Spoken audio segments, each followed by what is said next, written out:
সবসময় একঘেয়েমি রান্না না করে একটু ভিন্নভাবে রান্না করলে কিন্তু স্বাদও যেমন মজা হয় তেমন খেতেও ভালো লাগে এবং প্রশংসাও পাওয়া যায়।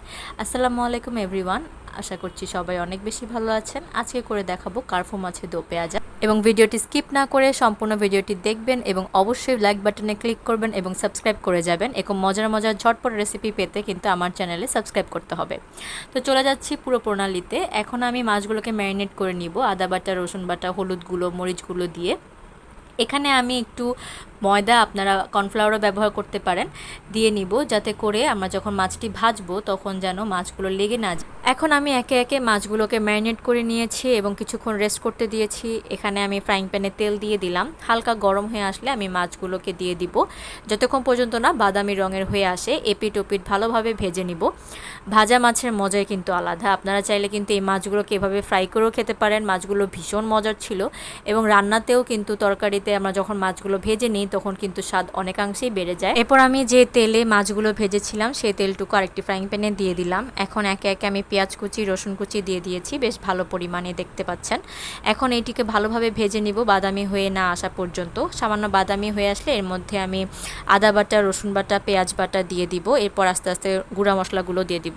এরপর আমি হলুদ গুঁড়ো, মরিচ গুঁড়ো, ধনিয়া গুঁড়ো, জিরার গুঁড়ো, গোলমরিচের গুঁড়ো কিছু দিয়ে আমি এখন ভালোভাবে কষিয়ে নিব মশলাটুকু সাথে।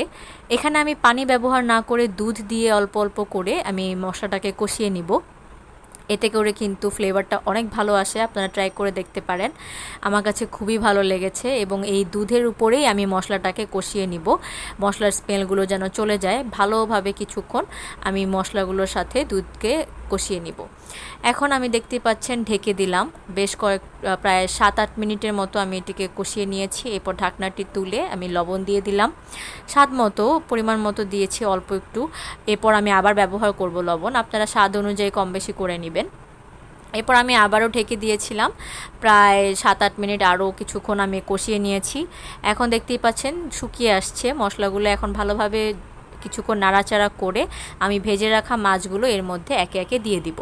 এর ফলে কিন্তু 2-3 বারই কষানো হয়ে যাবে মশলাগুলো। এতে করে কোনো বাড়তি স্মেল থাকবে না এবং মশলাটা বেশ কষানো হওয়ার ফলে রান্নার স্বাদটা কিন্তু অনেক বেশি বেড়ে যায়। এখন ভেজে রাখা মাছগুলো আমি দিয়ে দিলাম, দেখতেই পাচ্ছেন। এখন কিছুক্ষণ আমি মাছগুলোর সাথেই নেড়ে চেড়ে নিব। মাছগুলো যেহেতু নরম হয় বেশ, তাই আমি একটু ভেজে নিয়েছিলাম।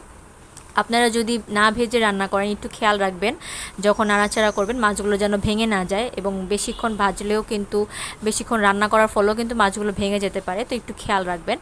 এরপর আমি কিছুক্ষণ নাড়াচাড়া করে এর মধ্যে পানি দিয়ে দিলাম। প্রথমে আমি দুধের সাথে কষিয়ে নিয়েছি, এখন আমি পানি দিয়ে দিলাম।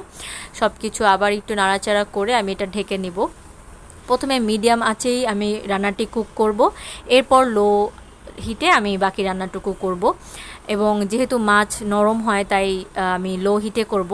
এখন আপাতত মিডিয়াম হিটে আমি রান্না করছি। প্রায় 30 থেকে 35 মিনিটের মতো রান্নাটি আমি করেছি। এখন আমি এখানে দেখতেই পাচ্ছেন আস্ত রসুনের কোয়া এবং কাঁচামরিচ অ্যাড করে দিলাম। এখন আমি রান্নাটি আবার ঢেকে দিব। এর মধ্যে আমি স্বাদমতো লবণ অ্যাড করে দিলাম এবং লবণ অ্যাড করার আগে আমি এখানে টমেটো কেচাপ দিচ্ছি। এটি আমার ঘরে বানানো সস, আপনারা চাইলে কেচাপও ইউজ করতে পারেন। এটির ফলে কিন্তু অনেক ভালো একটা স্মেল আসে, অনেক ফ্লেভারফুল হয় এবং স্বাদও অনেক বেশি মজা লাগে। তো এর মধ্যে আমি এখন লবণ দিয়ে দিলাম, আপনারা আপনাদের আন্দাজ মতো কম বেশি দিয়ে নেবেন। এখন ভালোভাবে কিছুক্ষণ নাড়াচাড়া করে এরপর আমি এটিকে ঢেকে দিব। যেটি বললাম আমি পুরো রান্নাটি 30-35 মিনিটের মতো লেগেছে। এখন আমি ঢাকনাটি তুলে নিচ্ছি, দেখতে পাচ্ছেন প্রায় কষিয়ে এসেছে রান্নাটি। এখন মাছগুলোকে আমি একটু উল্টে পাল্টে দিব। সবসময় কিন্তু দো পেঁয়াজা আমরা অন্যভাবেই করে থাকি, নর্মালি যেভাবে করি মশলাগুলো কষিয়ে নিয়ে থাকি। এর মধ্যে যদি একটু ভিন্নতা আনা যায় তাহলে কিন্তু আমাদেরও ভালো লাগে খেতে এবং যারা খাচ্ছে তাদেরও ভালো লাগে। এই তো দেখতে পাচ্ছেন কিছুক্ষণ কষিয়ে নেওয়ার ফলে আমার কিন্তু এখন রান্নাটি একদমই রেডি। ঝোল আমি যতটুকু চাচ্ছিলাম কনসিস্টেন্সি অতটুকুই রেখেছি। এখন এই রান্নাটি কিন্তু একদম প্রস্তুত। খুবই মজা হয়েছিল। এটি আপনারা গরম ভাতের সাথে, পোলাওয়ের সাথে, যেটা ইচ্ছা আপনারা খেতে পারেন। যেহেতু একটু ভিন্নতা এনেছি, খেতে কিন্তু অনেক বেশি মজা লাগছে। আপনারা যদি এরকম ঝটপট রেসিপি দেখতে চান আমার চ্যানেলে কিন্তু অনেক আছে, আপনারা কিন্তু অবশ্যই চ্যানেলটি ভিজিট করবেন এবং লাইক করবেন, কমেন্ট করবেন এবং অবশ্যই সাবস্ক্রাইব করবেন। আল্লাহ হাফেজ।